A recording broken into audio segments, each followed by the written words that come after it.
thinking about how Barry Morphew is a wanker, and just becoming aware of more things that were going on, uh, how many other people knew that there were problems in the Morphew relationship, and Barry trying to spin the story of them having a wonderful relationship, wonderful marriage, just doesn't cut it when there were other people as well who knew different. And I'm gonna pop the link in here in case Martin wants to come on up and uh, tell us some of what he knows, the facts that he knows about um, Barry being a wanker. I'm not sure if Martin's still in here, but if he is, I ran a story about how Ryan Upchurch is being sued by the family of Kylie, and about how Ryan Upchurch is being sued by Ickadmel. And I can say that Barry's a wanker because I'm not doing it just maliciously without having any proof that he's a wanker. I've been showing the proof that he's a wanker. I have every reason to believe he's a wanker. I have every reason to believe that he killed Suzanne. I don't see anything that tells me that he didn't. So I am not being malicious. And so he wouldn't have a foot to stand on if he chose to sue me. But if he does choose to sue me, I'd be happy to see him in court, because then I'd be able to depose him and have a lot of questions I'd like to ask him. Anyhow, aha, yay, Martin is here. Yay. Hello. Can you hear me? I just turned it off. I had it background as well, you see. You can hear me, yeah? Yes. Good. And can everybody else hear him? He's good. Okay. Yes. They can hear you. I can hear Hubby as well.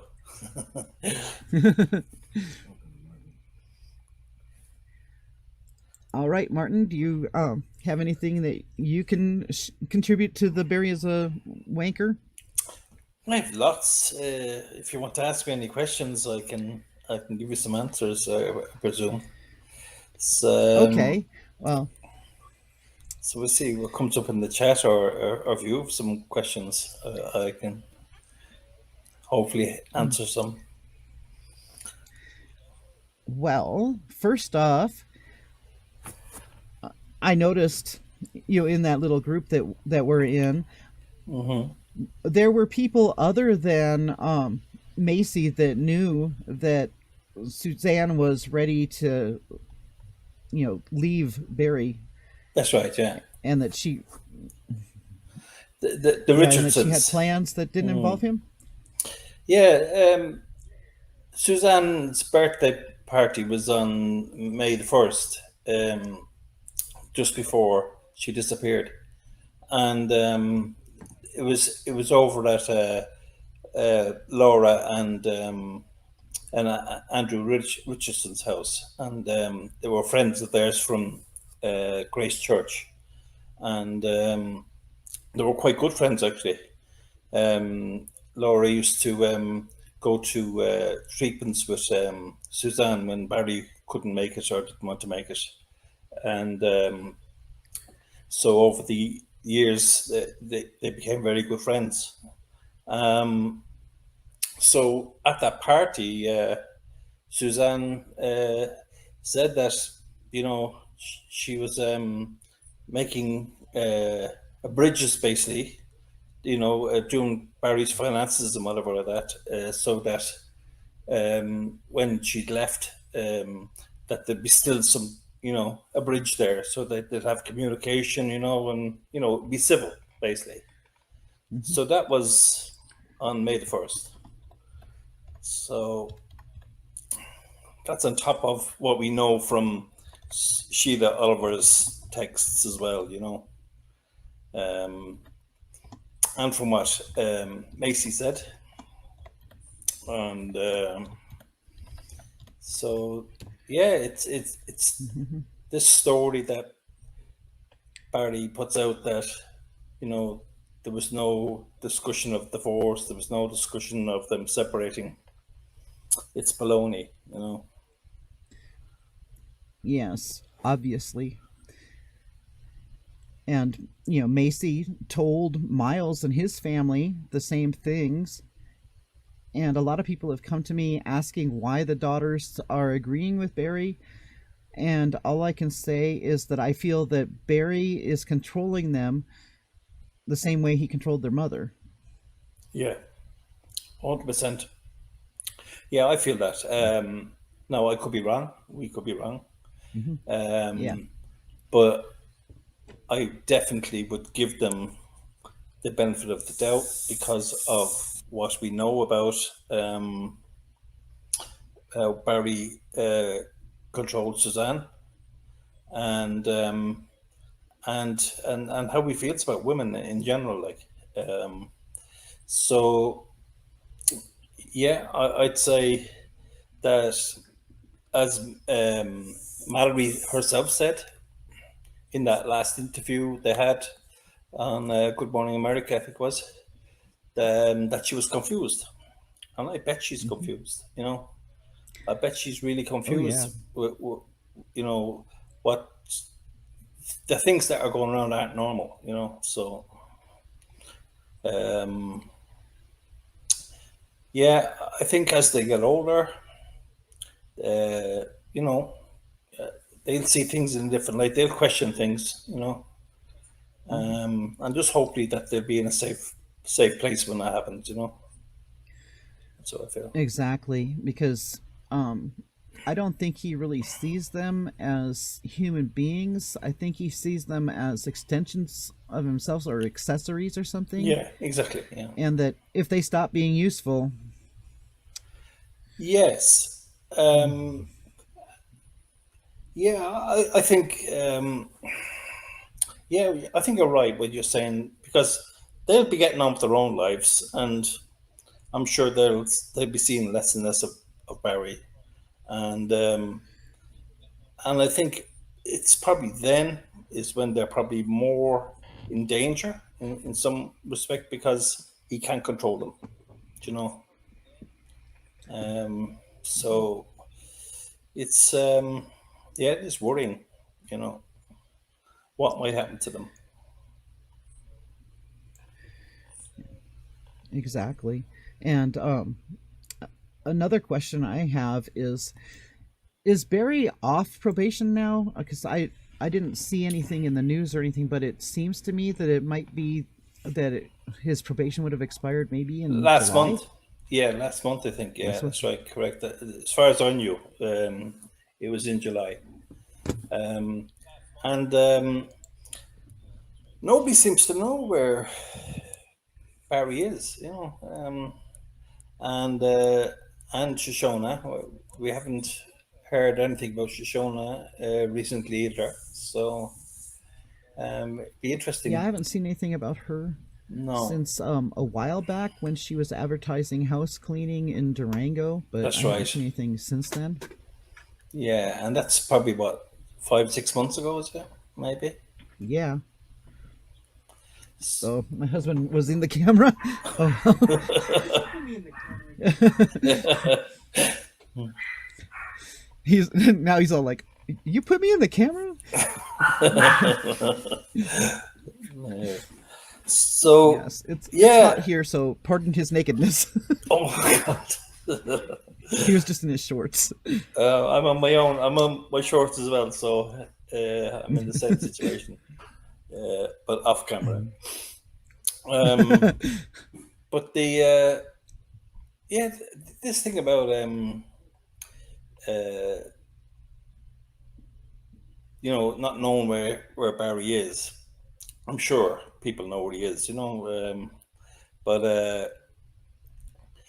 there's still lots of questions, you know, of what's going on with the lawsuit, and you know, I'm actually looking forward to it, because if you know, because I don't think he's going to be able to keep a story straight. You know, his I story don't doesn't think add he up. is either. He Especially since stories in the lawsuit don't quite match the stories that he was giving in the arrest affidavit either. no, that's right. And you're going through that now. I know that at the moment you're going through the. Yeah.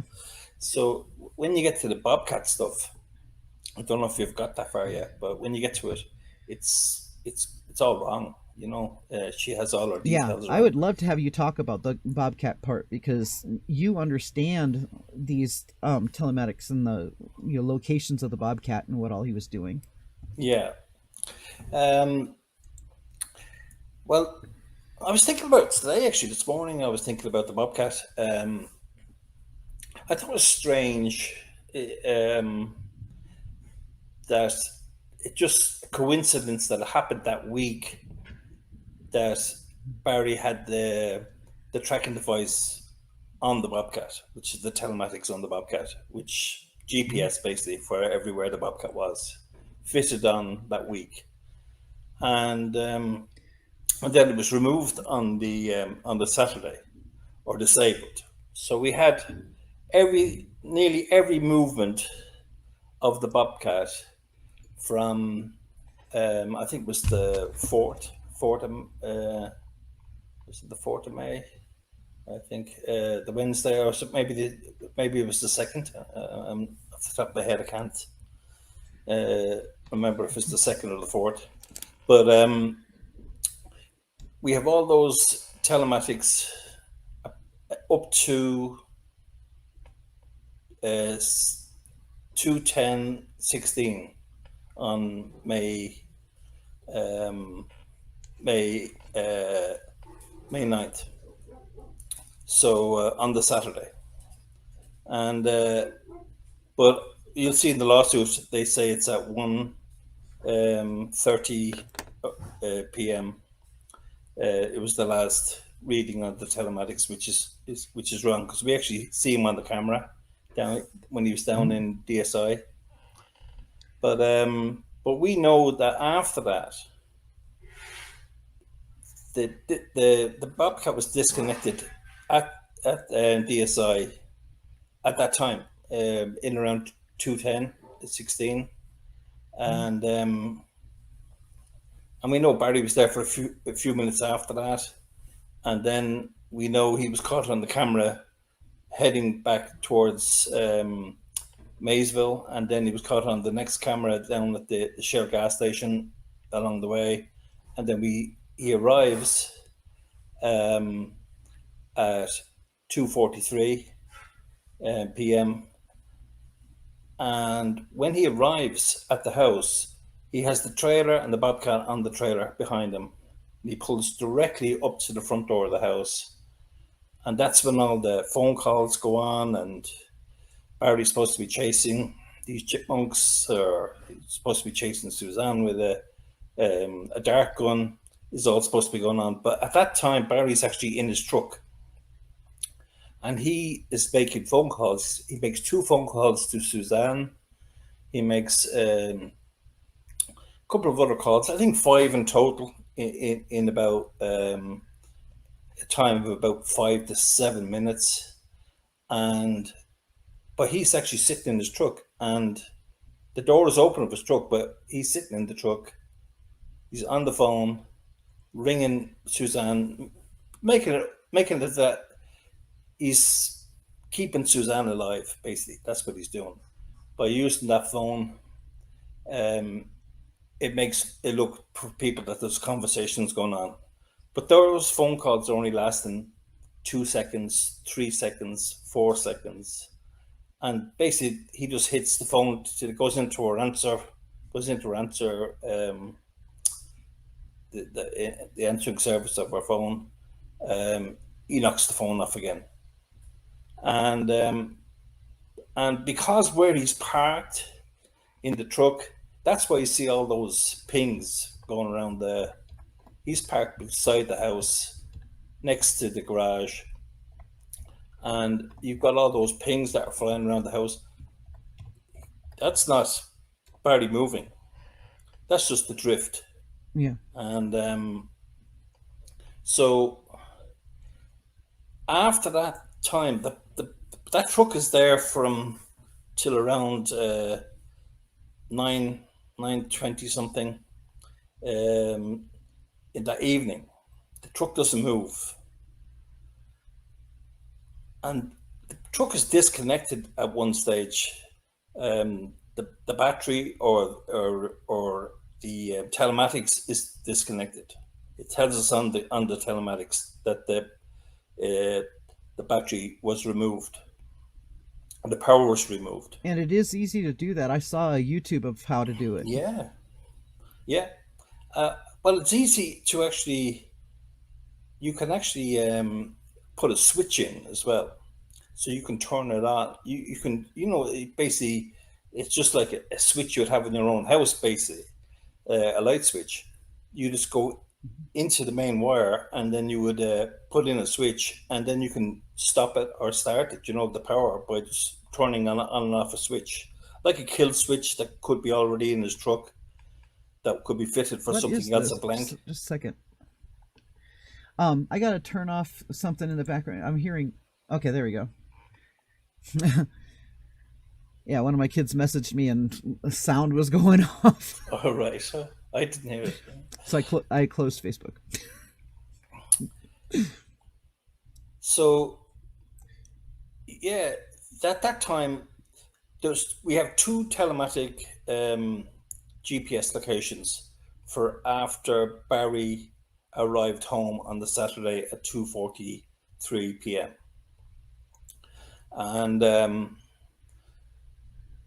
one of them is where he parked, and the other one is 90 feet behind, reversed up 90 feet, and that's the second one. But we know that the Bobcat and the trailer were parked up. There's no telematics on the truck to tell us that he reversed over there, and there's no telematics on the Bobcat to show that Bobcat was taken off that trailer and was put up underneath the trailer to allow it to be taken off the hitch of the truck. So that happened, and we know when the truck was in DSI that the trailer and the Bobcat were clean. Now, not spotless, but they were clean. The trailer was nearly spotless. But when you see the picture on the night of the Sunday, when on the body cam, when Barry's been let into the house, just as he arrives, you can see that Bobcat. You get about 2 seconds to see it, as there's two cops talking, and just behind him in the darkness, you can see the Bobcat in the trailer. And you can actually see that then on the helicopter video. There's two different helicopter videos, and one's about 8 minutes and the other one's about 13 minutes, I think. But you can see the trailer and the Bobcat and the crime scene tape, and you can see on the trailer there's dirt on the trailer. And you can also see the wheels of the Bobcat are dirty and the wheels of the trailer are dirty. So that Bobcat was somewhere and that trailer was somewhere apart from Puma Pad. From after it left DSI to when that Sunday night when Barry came home to the house, that trailer and that Bobcat were not just sitting there. They were doing something. So Yeah. we have ideas of where myself and Kurt, Yes. there's a couple of locations not far from the house, and whether it's Suzanne or he was getting rid of stuff, or like he was doing when he was in Indiana when he left, he had so many holes in that property where he'd buried stuff, and he buried a couch, I think, and some furniture in the front yard. but he definitely was doing something. And that Saturday afternoon, when he came home around 11:30, after dropping Morgan off back to the gym, he made phone calls to Suzanne while he was at the property.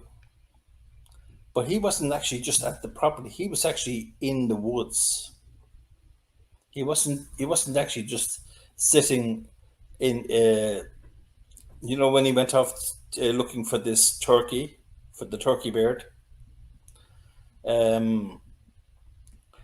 His phone, he was making phone calls, and there were Bluetooth calls. So he was actually in his truck in the woods, in his truck and trailer. And we do see at one stage, just before the truck goes back down to get the blade put on down in DSI, and it was disconnected. The truck was at the entrance of the driveway into the house. So he was definitely up to something that Saturday.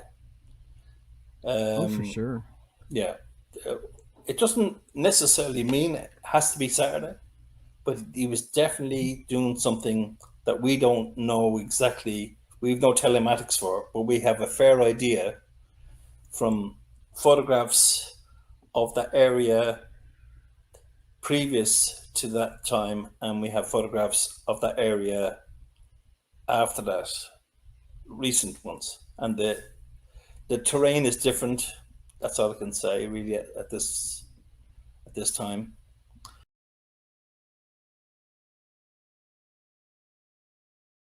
What the hell? What the We got hell? hacked. What happened there? Yeah. Ugh. I got hacked in there. Let me see. I'm gonna write down what time so that when I happened before, JuleZ? have this. Yeah, it happened like 2 or 3 other times with well, one was this guy Jim Terry that went and did this, and I don't know what happened in here this time, but yeah, I'm gonna have to check into that, because I also have been getting like that sort of thing sent to me in my email and stuff like that too, because I do keep my email and my Facebook and all that stuff is all public. All right. Yeah, and Nikki R says, "Yikes, new subscriber! I wasn't expecting."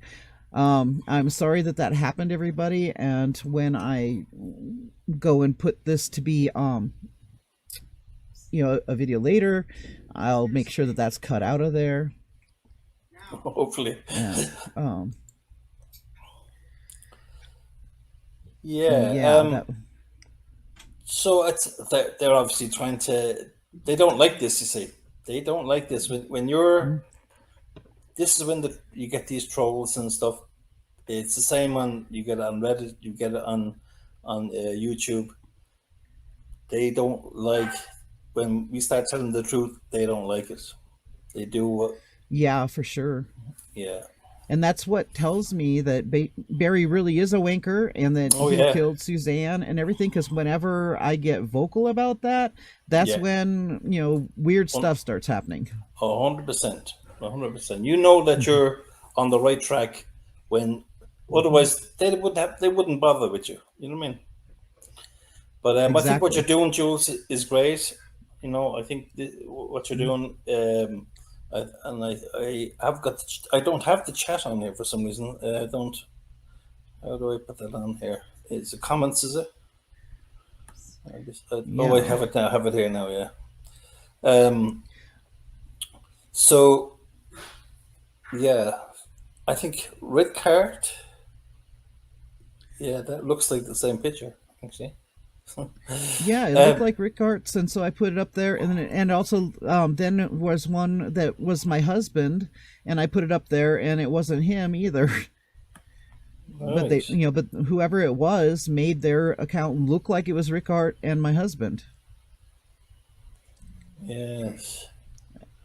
Yeah, which is why I let them in and popped them up there, was because I thought they were them, and it wasn't. Yeah, yeah. You will So see this that. is, Well, somebody will be able to figure that out easy, I suppose. Now, who that person is, anyway. But yeah, no, Jules, what you're doing is great. Like I see it that Suzanne isn't getting enough coverage. Do you know what I mean? It's 3 years now. It's going a bit cold, yeah, and and it's we know. just so much with the um like the attorney general and with the DA and everything here. It's just It was the perfect storm, Jules. something's wrong. That's what I look at it as being the perfect storm. Mhm. This happened when it happened, and just so happened Linda happened to be there, coming in at that same time, and you know, there's a lot of things that happened that caused things to be the way they are. I don't know why, or is that a good thing or is it a bad thing? But it's um, it's just the way it is. Yeah. I'm just hoping that this lawsuit does go ahead now, and because I know that Barry made up so many mistakes with his lies, basically. The planting of the bike, Oh yeah. the planting of the helmet, he messed up on. Big The stuff time. around the house, the towel not being there. Um, there's lots of things that the phone charger, things that were missing, and his story doesn't add up. It just doesn't hold any water whatsoever. No, no, it sure doesn't. And like the first time I saw the bike site, I knew it was staged immediately. And I think everybody else that saw it knew. Everybody that saw it, for themselves. Um, there's still people that keep telling me that there was a bike ride, and there was no I bike know, ride. I know. Yeah, it used to really annoy me. That's why my That's why I name used the is name. There was no was bike no ride. bike ride. Yeah, that's why I chose that name, because it was just crazy that people would believe that there was a bike ride. But yeah, even the Richardsons. We're talking about the Richardsons earlier, and that night when they were called by, I think it was Macy or Mallory called them. Mallory, I think it was they called them, and they came Mhm. up to the site. They said at the time that there was no way, that the bike could have ended up down there. You know, it just didn't make any sense. But he done lots of things that he's clever. There's no two ways about it. What he is clever, but he's made some dumb mistakes, and Mhm. I think also that the that law enforcement thought that he was, just your average Joe, and he was going to get caught a bit like um, Chris Watts.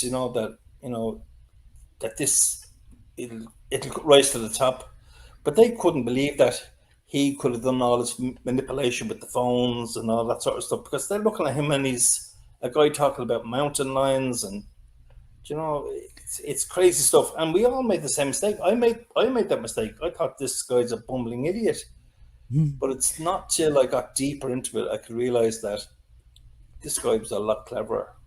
You know, Yeah.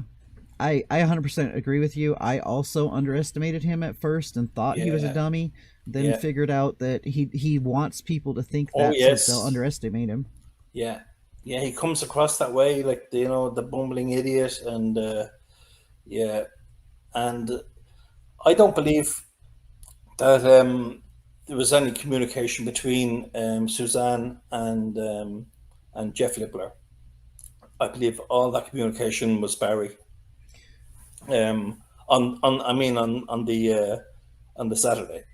Yeah, that's what I was thinking too, because it didn't seem like any of it had been like in voice or video calling, and that there was the thing inviting to it, but it never happened. yeah, it's just, even if we had those transcripts, it'd be good to see what the transcripts were, what those um, texts were backwards and forwards. We have some, but we don't. I think there's in total it was 59, and I think we have probably something like about 15 or something like that. Um, but if you look at what happened on the Saturday and then you look what happened on the Friday, like the text conversation is like confirmation of getting the pizza and Arizona, and so the kind of, it's not kind of normal conversation. I would imagine it wouldn't be what Suzanne would have normally talked about um, to Jeff. I'd say if you were to look at that transcript, I'd say it was kind of stuff about Barry, Mhm. you know, and so I would love if that was ever released, to see what that conversation about. We know there was no way she was out sunbathing because the weather reports say it was too cold to go Yeah. sunbathing, and you can't see in that photograph, that selfie that she took, any background to show that it was at the house. And the law enforcement said it in their interviews that they were unsure where the photograph was taken, and they never got a they never got an answer from Barry. They just said it was at the house. He didn't say Mhm. where, you know. So it was left presumably at the breezeway. But yeah. My So my theory is that it was taken on vacation yeah, because her hair is different for one thing from what it looks like in like the photos that she did, where you can see some of her hair when she did her bike rides, and she posted her bike rides. yes, and yeah, that there's not a hair out of place as well, Jules. And there Mhm. was, I can't remember exactly what. I think there was winds gusting up to 39 miles an hour, or was even higher at that time when it was so, Yeah. and that was wind chill. It was cold, but with that wind as well, it would have been a lot colder. Mhm. Um, Yeah, not sunbathing weather. Not sunbathing weather, and also the fact that he was saying that she was drunk, and then he contradicted himself to say that she had no alcohol in her that day. Yeah. But when he seen the that picture, which she probably did have alcohol on her when she was in that picture because she was sitting by the pool. You know what I mean? Hmm. Relaxing, enjoying herself or whatever, listening to music or texting Jeff or whatever she was doing. And that's the other thing.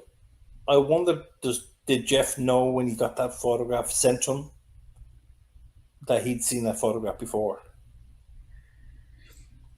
I wonder about that too, and I'm wondering if that's how come then he said that his gang was there. Exactly. Whether he was just like, "Uh End of oh, conversation. extricate myself." Yes. Yes. Um, yeah, and then on the Sunday, you have three calls from Barry to Suzanne. There's one at about 11:20, I think, that he calls her, and he hangs up after 3 seconds, I think. And then there's another one then just after, in the early evening, I think. But that phone call was taken. It was made just before he went to the job site, and Barry was out on the medium on the tollway on the north. Is it northwestern or not?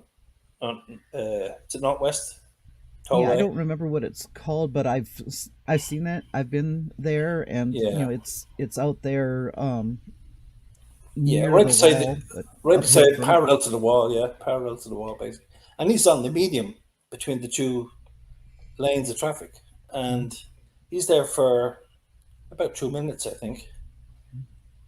What is he doing up on the medium? You know, Nothing to there's do with the wall. nothing to do with the wall. It's very odd. Do you know what I mean? Mhm. and it's never been brought up. I don't ever see that being brought up by anybody else. At first, we thought it was a glitch, but no, there was no glitch.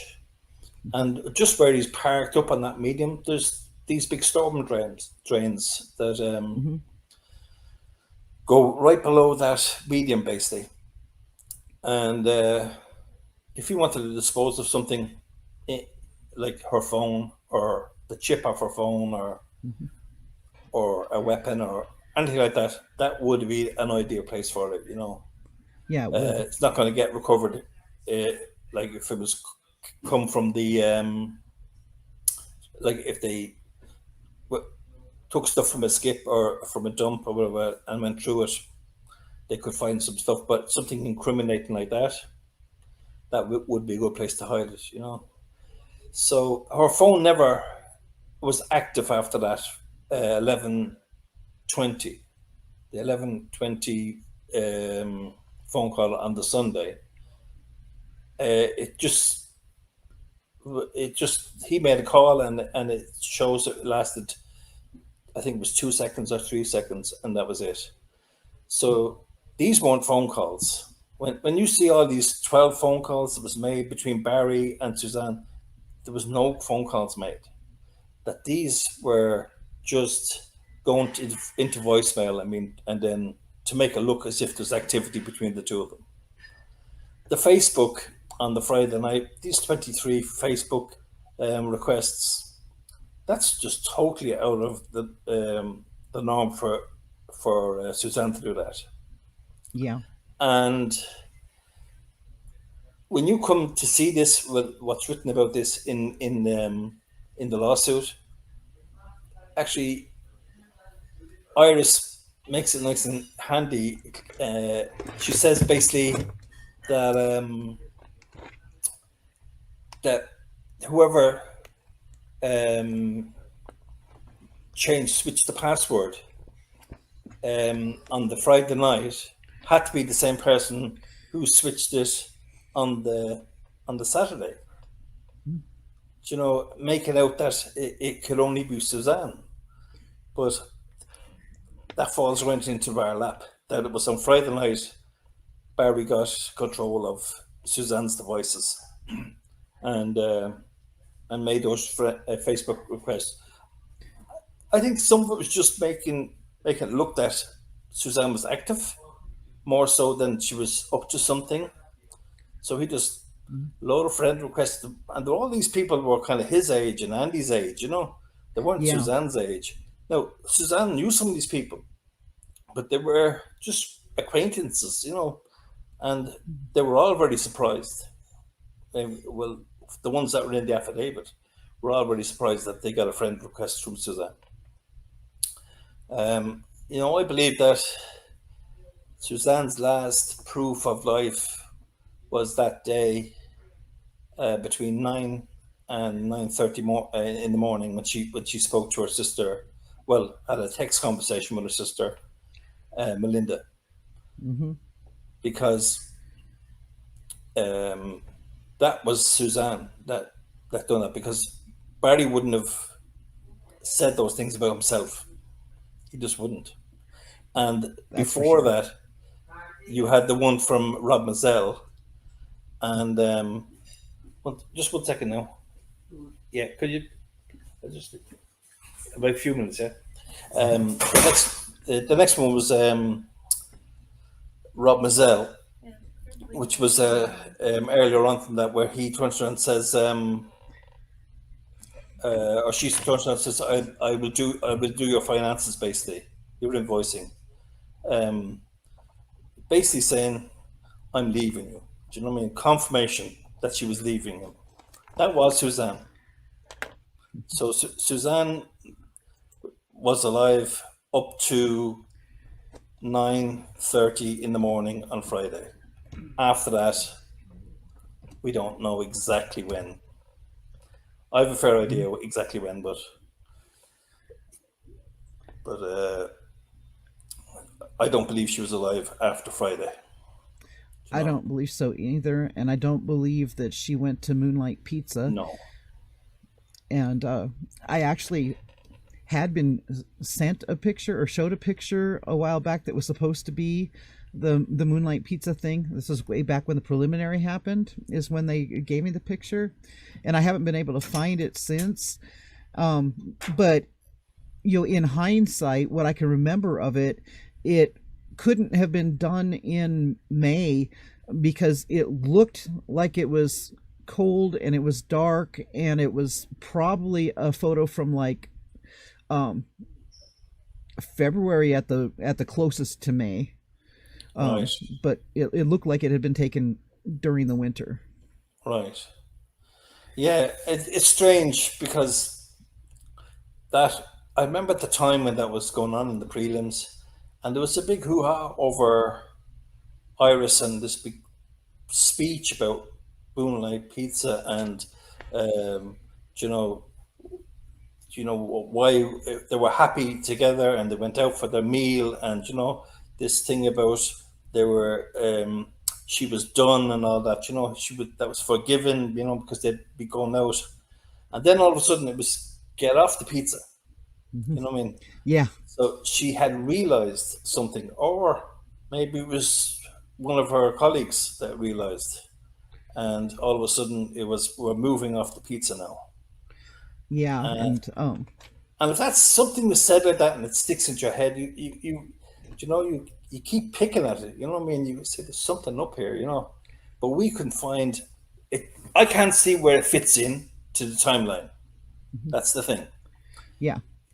Because Barry finished work at the last movement we have of him down in County Road 105 is at 5:41:17 or something like that, and then you've got he's at the moving the Bobcat in Puma Path around 7:40, I think it is. It's 7:49 or something like that. It's and then he's got this when he's traveling on the 50, and he's 3 miles away from Suzanne. All this just add up at the phone call as well to Jean Mormon. It just the time for this pizza. It would take 50 minutes to go in, get your pizza, and go out. But he said they went looking at property. They I think there was mention of prescriptions or Safeway, or there was something else mentioned as well. But it just doesn't add up. No, it doesn't. And one thing too is that it was stated that the picture of the pizza was sent to, from the pizza place, was sent to one of the girls. I don't remember which one. And law enforcement has their phones, so yes. They have evidence of either it was sent to them or it wasn't. But also, if it was sent to them, they would have evidence of the photo itself, which would tell them whether it took place in May or not. Well, it should tell them. Basically, if it was sent to them, they'd have all the data on it, wouldn't they? They would have. Yeah.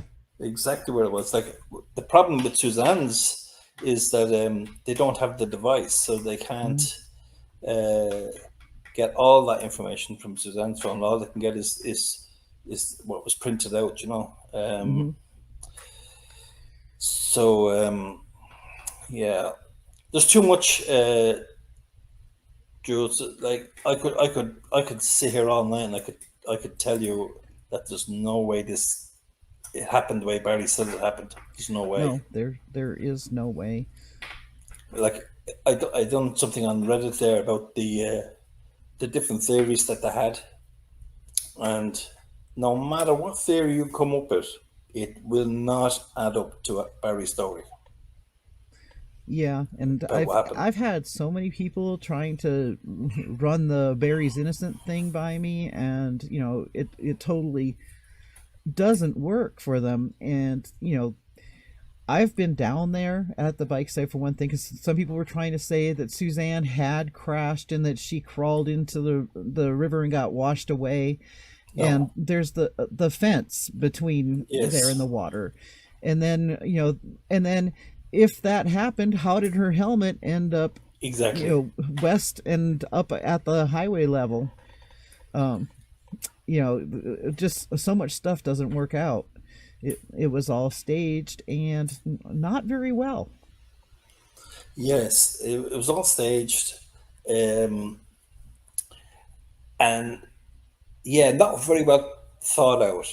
And I think he was surprised about her phone pinging on the Sunday morning, early hours in the morning, and his phone, because he was in airplane mode, and but that gave us information, even though it doesn't pinpoint exactly where they were, but it gives you a rough location, a bit like the phone calls that were made at 240, say, 44 or whatever it was.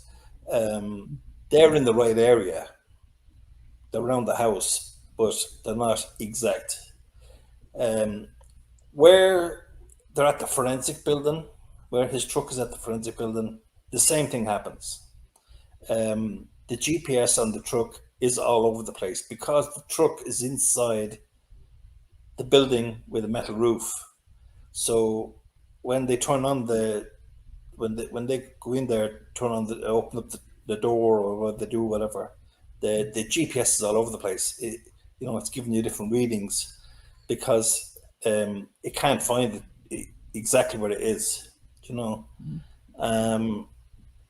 So that helps you understand it. But yeah, it's quite common if you look at some other YouTube videos, you can look at it and you see how the drift works. I mean, it's just that it's struggling to get the signal. And if you actually look on the data, some of those bytes, they're not even a second, from the signal. Some of them are 0 seconds. There's one at Weldon Creek. I don't know if you noticed that one. Yeah, and I just put at AK Rocks in the chat here to tell people where to go to see some of these videos, and where Kurt and Martin have gone over all this information and shown how the drift works and the tracing of the Bobcat and everything. They've got all kinds of the technical stuff with the actual printouts and everything of where these vehicles were and how it happened that they pinged the way they did. It's a lot to take in, Jules. That's the biggest thing about myself and Kurt found. Trying to fit this in to like an hour and a half show or whatever like that, it's impossible because there's so much data.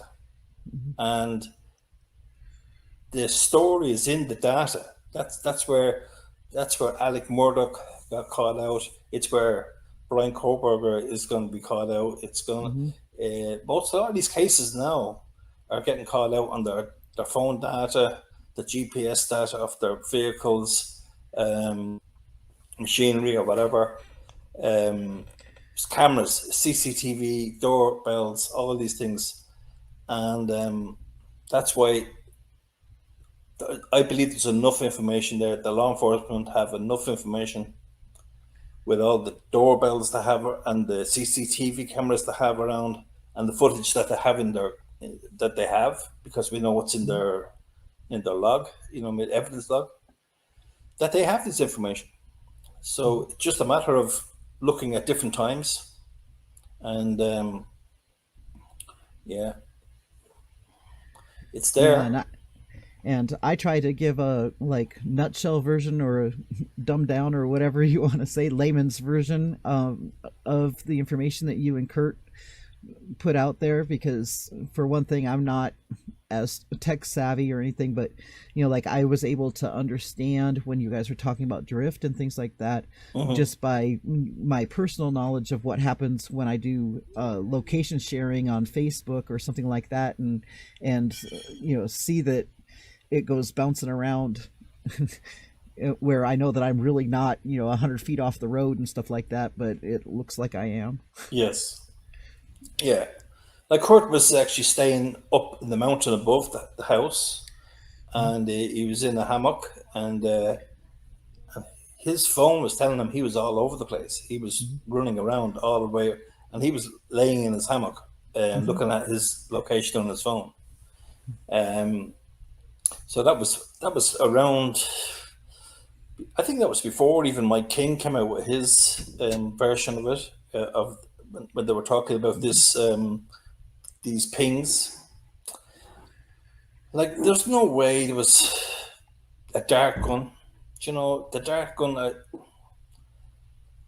It's crazy. Like, Suzanne weighed what, 110, 115 pounds or something like that. Very slight. Barry's bulked up like a grizzly bear. Yeah. He didn't need no dart gun or no weapon. And No. and he would have been enraged when this happened. So if you look at the backs of his hands where there was photographs of, and the door into the bedroom, I think the shell might have been Suzanne looking, maybe trying to defend herself, and she knew what was coming. I think Suzanne knew what was coming that day. I think she knew she messed up.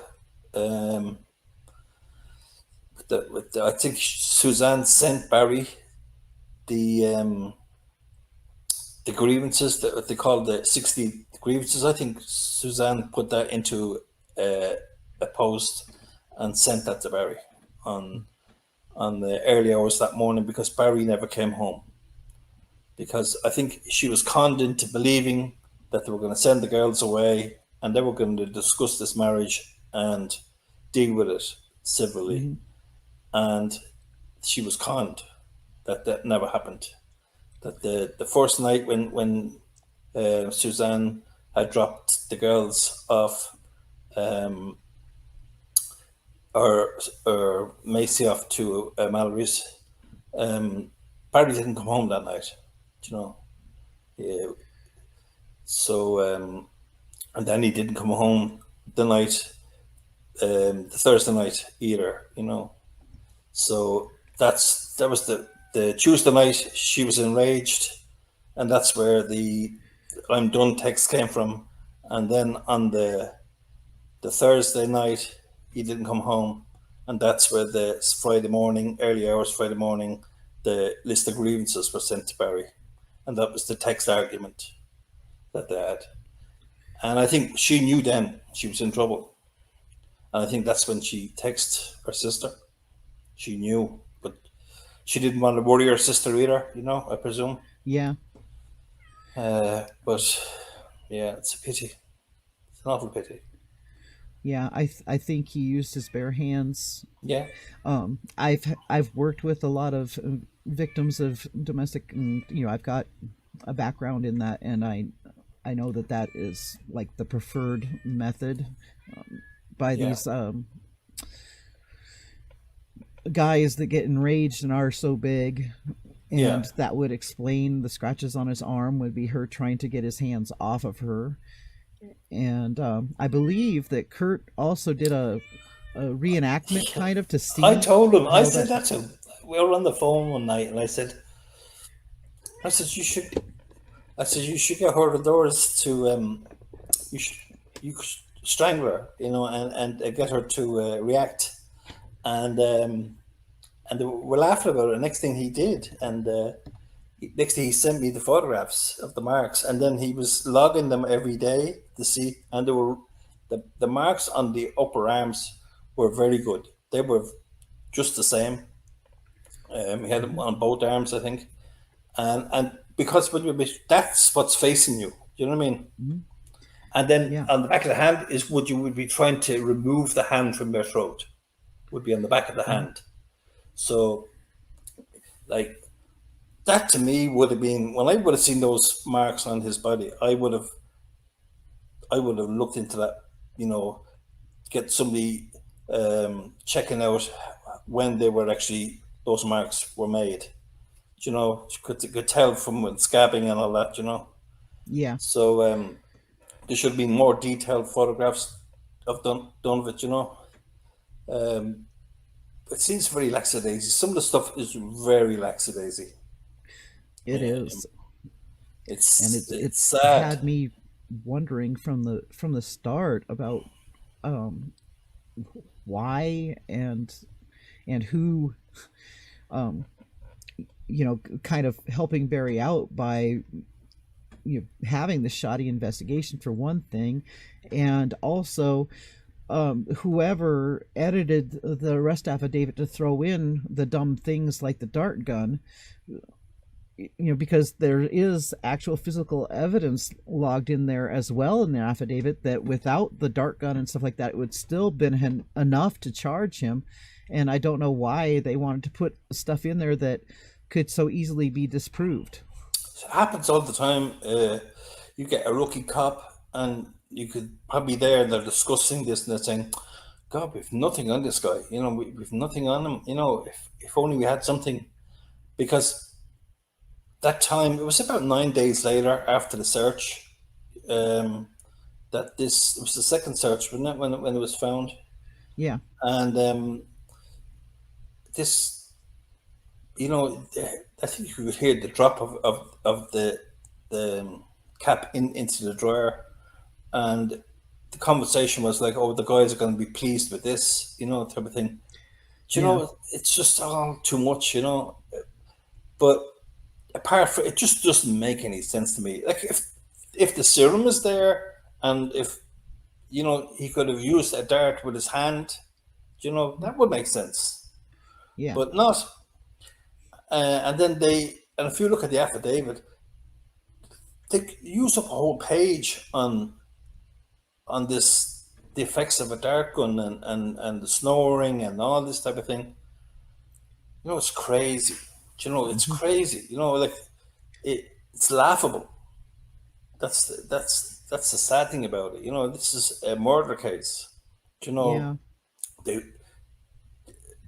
They were trying to.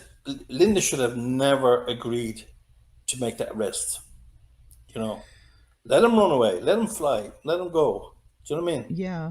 Exactly. And it's that's one of the things that ticks me off about her too. Not just that she went and bothered me and that she tracked me down and all that stuff, but that she herself said that she didn't read it before she signed off on it and on the arrest.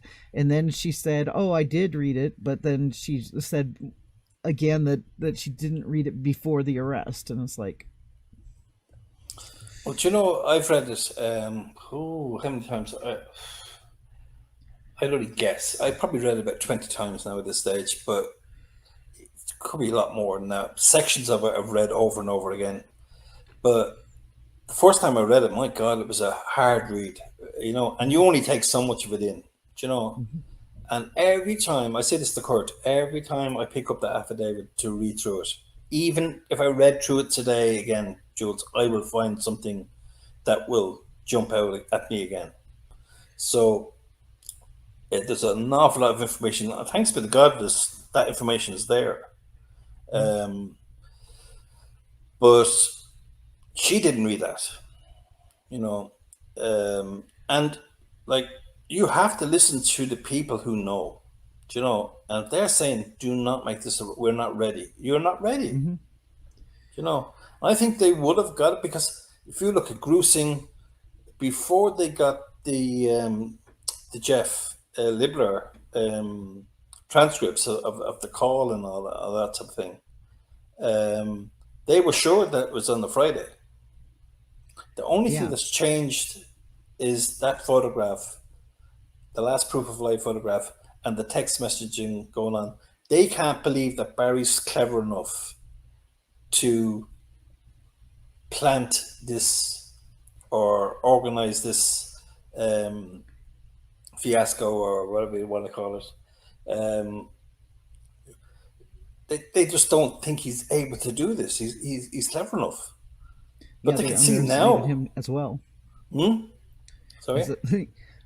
They underestimated him just like we did. 100%. And I did too, JuleZ. And because it took me a long time. It was. I remember saying to Kurt one day, I said, "Kurt, listen, I'm going to sit down here." I said, I don't believe this stuff. it was the Friday. Everything was pointing to the Friday.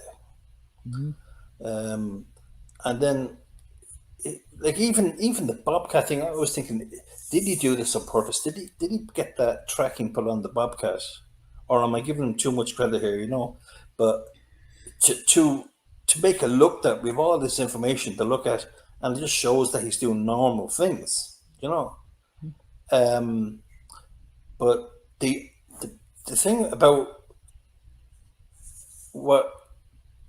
how he's messed up is he put on, anytime he's up to something, he's put his phone into airplane mode and he's knocked off his telematics. And so the days when he's up to, we have odometer readings, thanks be to God. So we know what distance he's traveled. And we have little bits and pieces of information from Bobcat or whatever, so we can work out where he's been. And I've worked out all the mileage and where he's been and whatever. Took a long while to do that, but like up in Broomfield, there's just a couple of small areas up in Broomfield where we've no telematics for, and you're saying to yourself, why? And the one between Men's Warehouse and McDonald's, he's gone missing there for about 1.3 of a mile missing mileage, I think it is, and there's about 20 minutes of time missing. And there was a car wash right beside McDonald's at the time, and we thought he's gone in there, but we looked up that car wash. That car wash wasn't there at the time. So we're saying, no, it wasn't there. So we looked at the map and we put in car washes, and there was one is 0.6 of a mile away from the McDonald's. And when we done the route with the on the road, measured it all out, and it was exactly the mileage. So we believe he went to that car wash and he washed down the bed of his truck. He didn't wash anywhere else in the truck because the truck is filthy, you know what I mean? But the bed of the truck and the wheels were probably washed down, and he probably used the trash containers there. So yeah. So that was one place, and then there was another one which was well,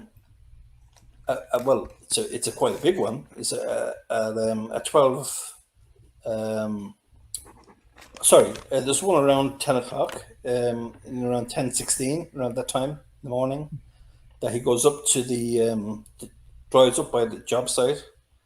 It's before he gets to McDonald's, and there's just like five minutes missing or 10 minutes missing, and it's just bizarre. Do you know what I mean?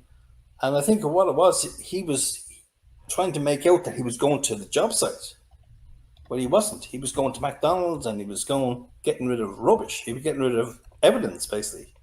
But he wanted, for the cameras that were seeing him at the hotel, he was going that direction. And then the GPS would have showed that he was going up that direction to the work site.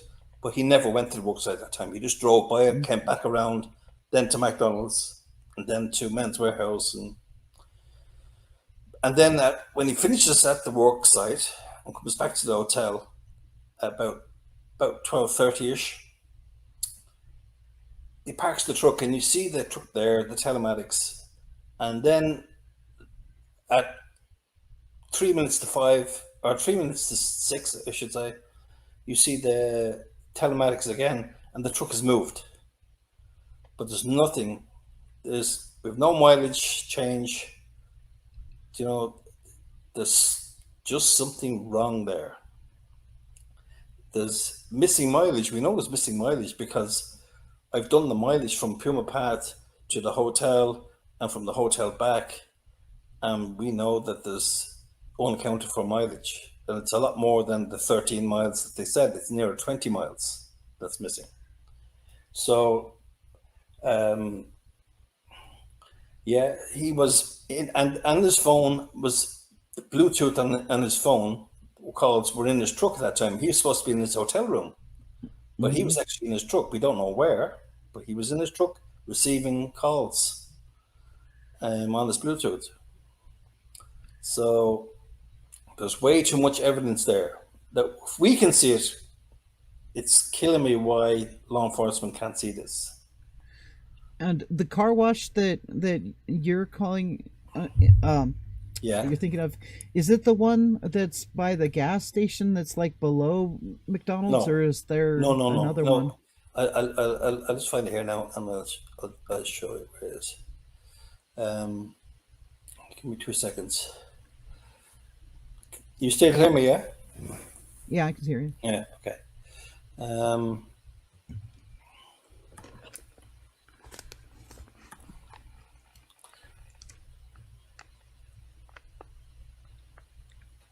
My Susan Murphy file is so big. It takes a while to. Let's check it out. Here we are. I can well imagine mine's big enough, and mine's just the stuff that I printed off or have taken from the case itself without, doing all the extra stuff that you and Kurt have been doing. Well, I can see mine from out of space. I can see Colorado from all my pins in it. So, okay. Car wash, there we are. Okay. So the car wash is called. It's going really slow for some reason.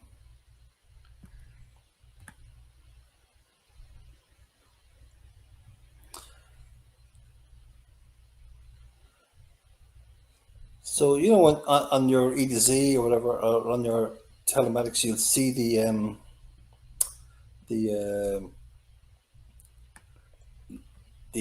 timestamps and the odometer readings. That's what will show you. Okay, so this is it's along. I think it's W Flat Runs Crossing Drive. And then, so it's, if you was basically from McDonald's, you come out, you go down, heading west. So West Flat Runs Crossing Drive, and you go down there, I'll measure it actually. A second. Okay, so it is from McDonald's to the car wash is 0.61 of a mile, and the name of it is, I'll zoom in.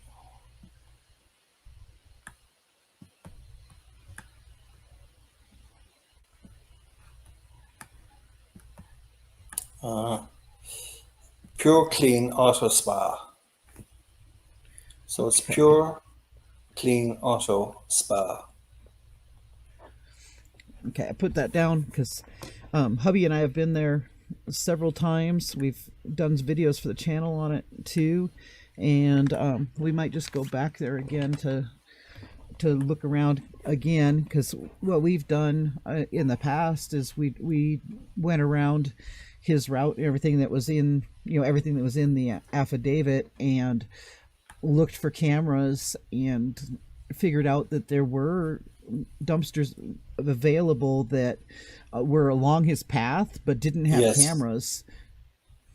And that was interesting to us too, going especially if he had been aware, because he's been there before, and if he had been aware of where cameras were, he could have even purposely been doing those particular dump runs to be red herrings. Yes. Look, I believe there's a few more. I think around the back of the Flatiron's apartments. He pulls in there, and if you look at the cameras there, that's where the skips were when they were doing the work there. That's where they had all the skips for the construction. Yeah, were just where he pulled in, and he's only there for a few seconds. So it's strange how he went down there. And that's all it needs. You know, you don't want to be hanging about when you're getting rid of stuff. You know what I mean? You want to like pass by. Yeah. And then the Aurora thing. You're familiar about that, aren't you? Familiar about the Aurora? So, Which Aurora thing? well, you know the mileage that's missing. Hmm. If you take the in Aurora, there was a suitcase and there was a blanket and there was Oh a yeah, cooler yeah. that were found. I've pictures of them on Reddit. But basically, if you put in where Puma Path, and then if you put in that spot in Sand Creek Park in Aurora, and then you put in the hotel, the mileage comes up the correct mileage. Oh wow. Mm. Whatever came of that anyway? The cooler and the blanket and stuff. I remember We, it being all over the place that had been found and stuff, but I don't know if it was ever followed up on by law enforcement.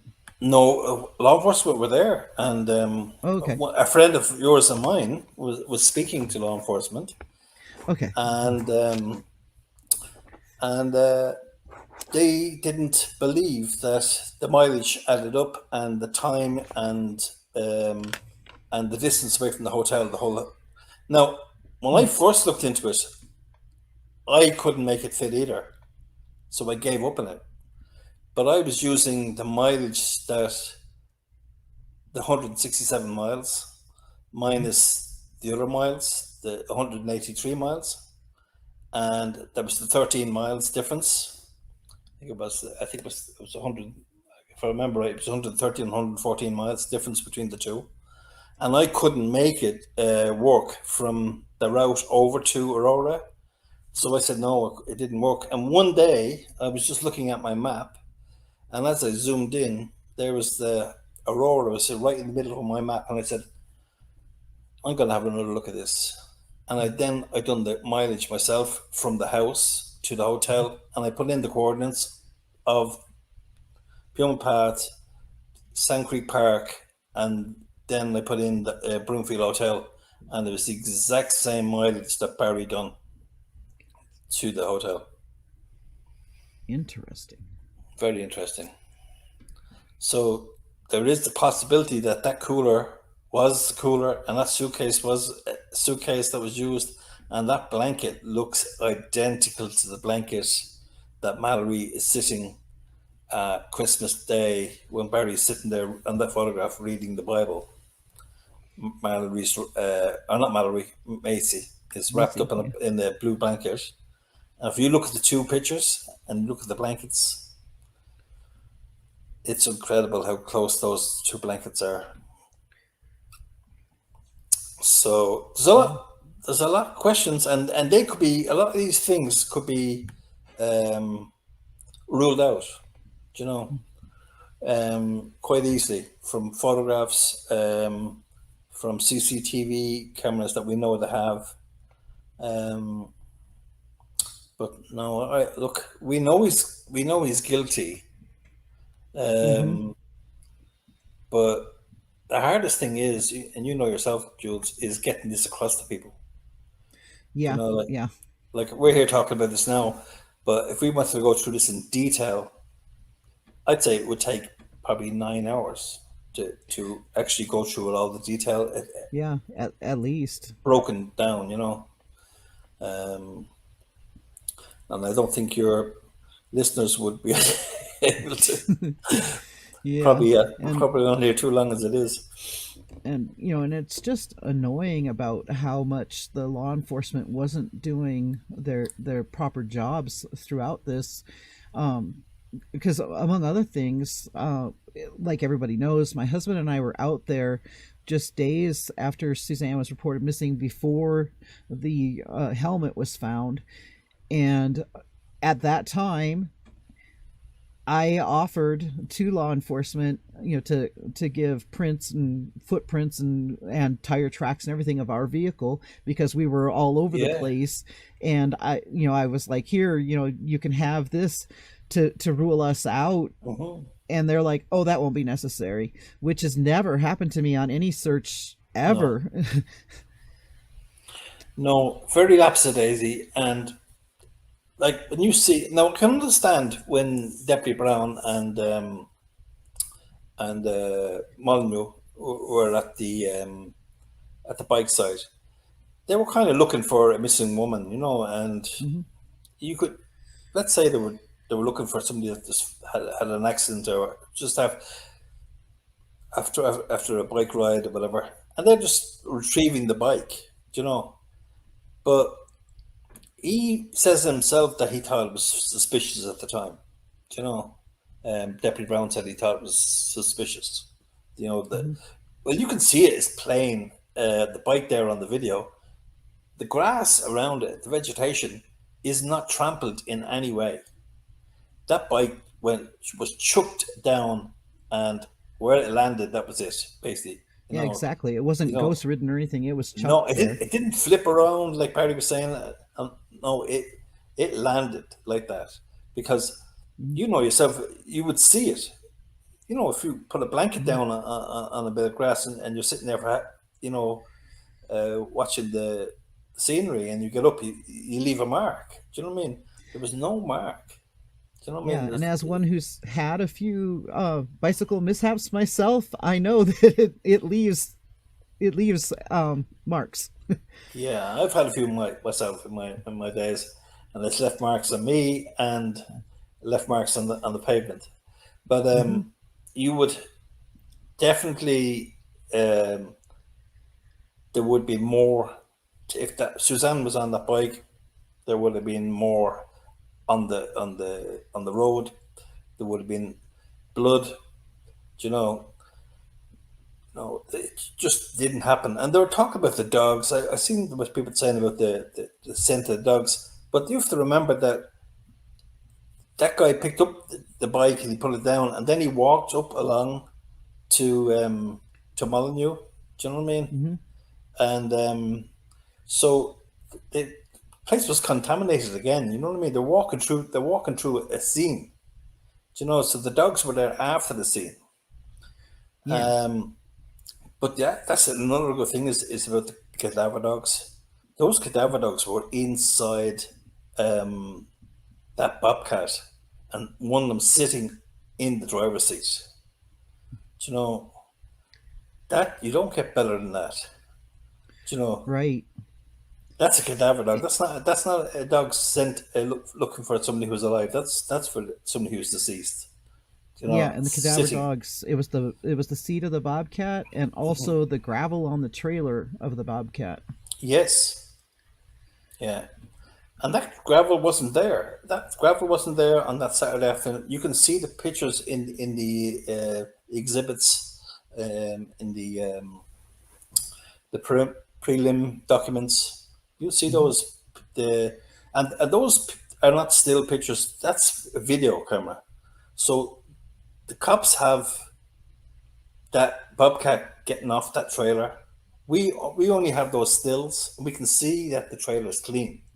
But Hmm. when the bobcat is driven off and into crib, the cops will be able to see that that trailer is spotless, and they'll be able to Yeah. see the wheels, and they would know as well if that um, from that video camera if that blade was put on. And I think that blade is another thing that was like staged.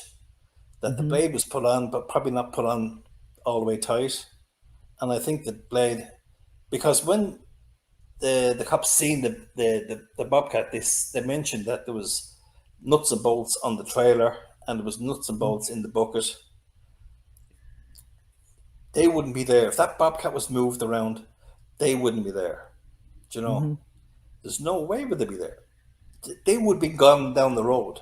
Do you know? If they were on the trailer driving down the road, they'd be gone. Up and down the mountain roads, they'd be gone. Yeah. There's no sides in that trailer. Um, no, I think that was staged to make it look like, oh yeah, sure, that's where the nuts and bolts were pulling when he had it, the blade changed. The blade was changed after he'd done whatever he'd done, so he wouldn't needed a blade on that. But it was definitely changed after what he done. So the blade was then put on brand new, basically. So they look at the blade and say, no, yeah, here's a picture of him getting the blade changed. Hmm. Here's the nuts and bolts. Here's the new blade. Nothing to see here, guys. You know what I mean? The Yeah. Bobcat was not used. No, the Bobcat was definitely used in doing something. Now, whether it was hiding Suzanne's body, we don't know, but it was definitely used for backfilling something and digging something over. Um, there's 3 or 4 different things that it could have been used for in that area, um, and like Kurt would sit down with Johnny Grusing or whoever. He would sit down and he let them know exactly what we believe. Now he's already let them know, but in not in the same detail. You have to be sitting down with them for a while to explain to them about what we know. Do you know what I mean? Yeah. So Yeah, and the difficult part is getting them to listen because you yeah. guys have all this information and it seems like they're just not listening. And Jules, it's not that we're super clever. It's just that we read the stuff. We've been Hmm. through it for, I'd say, 2.5 years non-stop, hours and hours, and that's how I know what I know. It's not because Hmm. I'm anyway clever. It's just because I put time in. I put more time in than anyone should. Do you know what I mean? Um, and that's how, it's not that we're cleverer than law enforcement or anything like that. It's just that we've spent more time that they're allowed to spend on it. And there was 4 or 5 different detectives working on that affidavit. And as I said, it's a long read. Um, Yeah. did you read it all in one go, or did you read it? Um, The first time I read it all in one go and was just kind of like overwhelmed and yeah, going, wow. And there was like the shock and stuff. And then the next time I started reading it in pieces. And yeah, I've read it many times since then. And like you said, just each time it's like, huh, yeah. Like I've separated it and broke it down for myself. Even so, I've all the interviews of mm, just taken separately.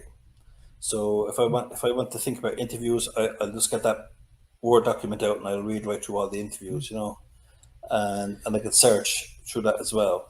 But yeah, I've other stuff than key parts. I've God, I've so much of some. it's it's crazy. But yeah, I'm just hoping that you know somebody's going to listen and somebody's going to find her. And Barry ended up going to jail, and the daughters are free. Do you know what I mean? To yeah, live their lives, and the the Mormon family have some closure. Not all the closure, but they'll have some. yeah, Um, and even the Morphews, they'll have some closure as well. Like, I mean, I'm sure, people think that they're the baddies or whatever like that, but their family, I think they're all yeah. got that same, they're victims. Do you know what I mean? Because Yes, of, exactly. A yeah, lot of people don't realize that the family members of the perpetrator are also victims yeah, because, you don't go through like to, life going, oh, my son or my brother or whatever is going to be a murderer. no, no. Like I said, a case in Australia. I don't know if you've ever covered that case. It's an only daughter, and her father killed the mother, and he buried her out in the outback, about 30 miles away, or just barely Mm. buried her, just kind of just discarded her, really, just covered her with a few branches or something. And but the daughter knew, but she stuck by the father all the time. And even when he went to prison, she was visiting uh, it's a bit like what you call that syndrome, Stockholm syndrome. Stockholm syndrome. Yeah, Stockholm syndrome. You know, Yeah, it's and I'll hard. give It's you a hard bit of a until you're wearing sorry. them shoes. I think it's hard to say how you would react. It's Yeah, you and have to be. It's easy to it's say, also oh, I would call them out. I would do this. I would do that. I don't know. yeah, and like I was gonna say, it's also a bit of a protective thing that's built into humans that you're gonna be in denial about things that harm you, and like it would hurt you to admit that your dad did this or something, Yes. so you'll just cling to anything to help you believe that he didn't. Yeah. Yeah. There's lots of cases out there, Jules. You've seen loads of them. Where it's fairly similar type of cases. Where Mhm. family react in different ways. Yeah, and a Um, lot of times in abuse cases, the kids will actually side with the abuser, and it's just 100%. it's it's a type of preservation. Yeah. Yeah. You see that a lot. Yeah. Anyway, I'm so glad that you came on here. I see we've been on air for 2 hours now, so God. Jeez. I better go take care of Sorry. my Sorry. take care of my neglected family. Anytime now, Jules. Honestly, anytime. But if you want to, we can do something again, and if you just have a list of questions and stuff like that, and we can go through them if you want, or anything. Yeah, I would love that. I would love to have Yeah. you on here again, and I would love for anybody that has any questions of you to let me know, and I'll ask their questions as well. And I'm Yes. going to come up with a list of things to pick your brain about. Yes. Okay, Jules. Okay. Um, thanks, folks. Sorry Yeah, thank for. you, everybody. And I love all of you. Have an excellent rest of your day, and I'll see you probably tomorrow.